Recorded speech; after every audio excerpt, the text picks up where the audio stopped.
Good evening, YouTube. Hardball Crazy come back with the video. It's been a couple weeks. I haven't really been buying much. Just had nothing really caught my fancy. I bought some new 2025 tops, and I pulled three Tiger rookies for my PC: Trey Sweeney, Jace Young, and Justin Henry Malloy with his new Prism Panini like apparel called Diamante or something like that. Out of the hanger boxes in retail, they're exclusive to that. Kind of cool. That's my three. Didn't really pull much else. I didn't get any key rookie cards or key inserts, but I got three rookie cards I wanted for my Tigers PC, so I got all look good. But as you tell by the video today about breaking the color barrier while at war. I read this story about this on MLB.com about a week or so ago. Never heard of the player and never heard of the story before. I thought I'll pick up a card of them and share the story with you. It's kind of a little cool footnote. But like I've been doing lately, I'm doing a common card of the day, and it's kind of goes along with this. I have a 2017 Topps Rainbow parallel, former pitcher for the Marlins, Adam Conley. He had a couple good seasons until injuries and ineffectiveness ended his career. Why do I have an Adam Conley card in my collection? Why is specifically this card? Well, if you remember, Major League Baseball likes to do those novelty games. Like last year, they did one at Rickwood Field in Negro Leagues. It was really cool. They've done doing one this year at I'm not a NASCAR fan, at one of the big NASCAR races, and they do one every 1 year at the Little League World Series and such.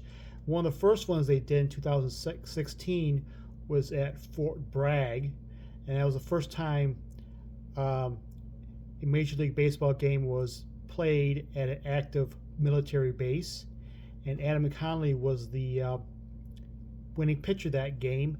And in the back of the card, it talks about that there. He's the first pitcher ever to win a game in North Carolina, and playing at Fort Bragg and so I just talked about. That's why I have Adam Conley in my collection. On to the main course here. Like I said, I read this article about this player on MLB.com being part of Black History Month. And player is actually a Jewish white guy. He's actually Syrian. His name is Sam Nahum. I hope I pronounced his name right. And he only has pretty much one or couple playing days card. Regional card for the Cardinals 1941, the W541 set, which I do not have, and which I'm not sure I'll get because there's so I picked up this 2003, which I don't usually collect post playing days cards of players, but I bought this in lieu of and have my collection until I find a playing days card of them. It's 2003 Jewish Major League Baseball stars set. It's a 144 card set of all the Jewish players who played MLB history. It was issued by the Jewish Historical Society, and came in a box set of $100 or something like that. And I'm going to talk about Sam Nahum today. He was, like I said, he's Syrian. He's actually born in New York City. Parents are Syrian, so he's actually, I think, the first Syrian Major League Baseball player, and obviously he's Jewish.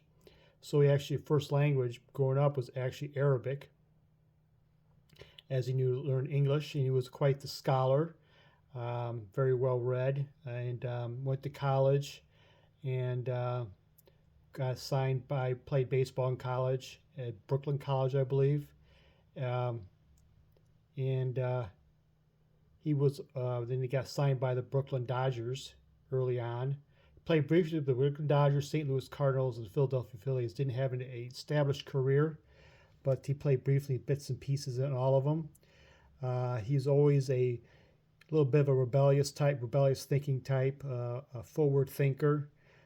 He was known to read Russian novels and Shakespeare's, even on the bench amongst his teammates. So I don't know if he was college educated. He was got his off seasons. He got a law degree at St. John's. He played in 38 in the mid 40s, so obviously he stopped playing. He went to war. Played on some U.S.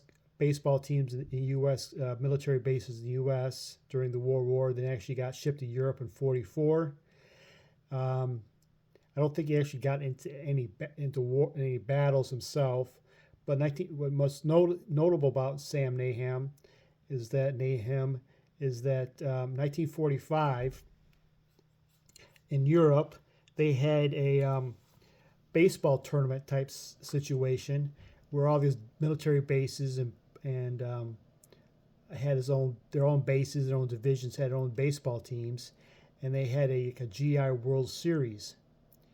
And Nahum's team went to the final World Series against a team that was led by Major League Baseballer Harry the Hat Walker, who also had on that same team Ewell Blackwell and a few other major leaguers, nobody really notable. But Nahum team didn't have anybody. This was towards the end of 45, so this is like the GI World Series actually happened after Hitler was died in downfall of the Nazis. So they played the stadium, the Nuremberg Stadium, the same stadium where Hitler spewed his hatred and propaganda. So what did Nahum do to compete against the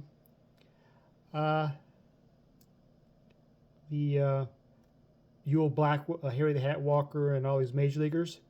Well, he added a couple Negro League players to his team.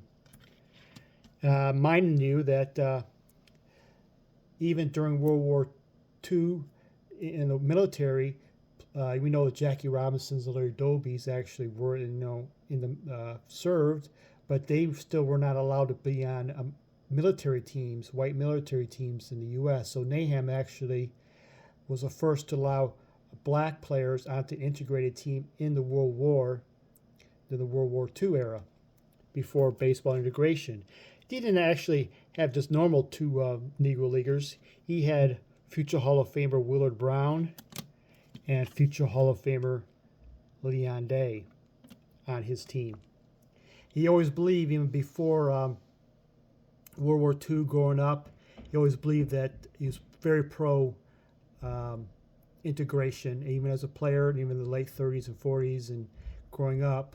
And he always thought that as much as it was a social prejudice against black players, there's more of a economic reasons, that the players knew that the black players were taking their jobs, and that's why they kind of wanted the black players away, because they wanted to keep their major league jobs. So it was much as economic reasons why they kept the blacks out, as much was social reasons for many of the players. Of course, some of the players from the South was more social than economic, or as much. And but Nahum added Brown and Day to the team, his team, for the 1945 GI World Series. In a 5-game series, Nahum's team, with help of Day and Brown, actually won the World Series against the two. And that's how Nahum integrated baseball in Europe with Negro League players prior to 1947. Also, a month later, after just coincidentally, a month after the GI World Series, that's when it was announced that Branch Rickey signed Jackie Robinson, and he's going to play in Montreal in '46. What I've read about the records, even the U.S. papers did not mention that Day and Brown were Negro Leaguers players. They just kind of mentioned their names and not mentioned that they were Negro Leaguers. Nahum won the GI World Series, and Leon Day pitched for this game, but never mentioned that he was a Negro Leaguer. So it was kind of wasn't really huge news. There was an integration in baseball with the military there, but it's kind of happenstance that they mentioned their names. And they were able to celebrate with the black players, but celebrate post with the white in a big party and such. So they were not segregated there at either.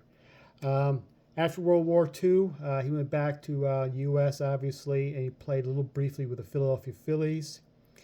And of course, that was the awkwardness of playing in '48 for the Phillies, with the Phillies manager being Ben Chapman. And Ben Chapman, we all know about being rather racist, anti-Semite, and such. So that's the career of Sam Nahom and how he integrated baseball in Europe during World War II. Thank you for watching. Y'all have a good night.